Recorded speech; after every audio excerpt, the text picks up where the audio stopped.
আজকে আমি যাব 10 জন বন্ধুর বাড়িতে দাওয়াত খেতে। তারপর পিপিলিকাদের মতো সারিবদ্ধ হয়ে চললাম বন্ধুর বাড়িতে। এক বন্ধু লাইট নিয়ে খেলা করতেছে, আরেক বন্ধু পারফিউম মনে করে মশার স্প্রে সবাইকে দিতেছে। এটা খুবই হাস্যকর। এই বন্ধু বাসায় আসছি, ওই বন্ধু প্লেট গুলো বার করতেছে আমাদেরকে বিরিয়ানি দেওয়ার জন্য। দেখি কি দেয়। একসাথে ঈদ করলাম, কিন্তু সবার মনে একটা দুঃখ, কারণ আমাদের অনেক বন্ধু প্রবাসে থাকে। যারা প্রবাসে থাকে তাদের সাথে আর এই বছর ঈদ করা হলো না। তোমরা যারা প্রবাসে থাকো তাদের জন্য দোয়া করবো, ইনশাআল্লাহ তোমরা ভালো থাকো এবং সুস্থ থাকো। আমি আয়নার মধ্যে একটা ভিডিও করলাম, এইদিকে বন্ধুরা 250 বছর পর সামনে খাবার পাইছে, এই জন্য এমন মিলে খাইতেছে যাতে করে সামনে 500 বছর পর আর খাবার খেতে না হয়। আরেকটা কথা বলতে ভুলে গেছি, সবারই গার্লফ্রেন্ড আছে কিন্তু আমার গার্লফ্রেন্ড নাই। তো তারপর আমরা চললাম আরেক বন্ধুর বাসায় বেলাদার মতো দাওয়াত ছাড়াই দাওয়াত খেতে। আলহামদুলিল্লাহ তারপর চলে আসলাম আরেক বন্ধুর বাসায়। এখানে গিয়ে আমরা খাটের উপর বসলাম। ভাই আর কেউ বুঝুক বা না বুঝুক, আমি বুঝতে পারছি খাটের অবস্থা। ভাই খাট মনে মনে ভাবতেছে এই হাতিগুলো কোথা থেকে আসছে আর আমার উপর বইছে। কিরে ভাই, যার বাড়িতে যাই সেই সেমাই এবং নুডলস খাইতে দেয়। তারপর চলে গেলাম আরেক বন্ধুর বাসায়, দেখি এই বন্ধু আমাদেরকে কি খেতে দেয়। এক বন্ধু সুকেশ থেকে মধুর বোতল বার করে দেখেন কি করতেছে। এটা কিন্তু আসলেই মধুর বোতল, আপনারা কিন্তু অন্য কিছু বাইবেন না।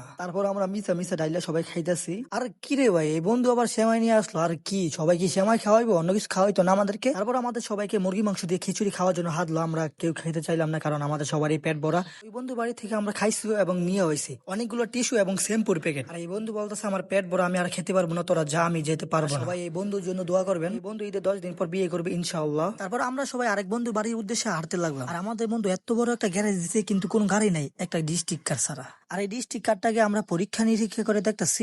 কিছু খাইলে ঢুকো।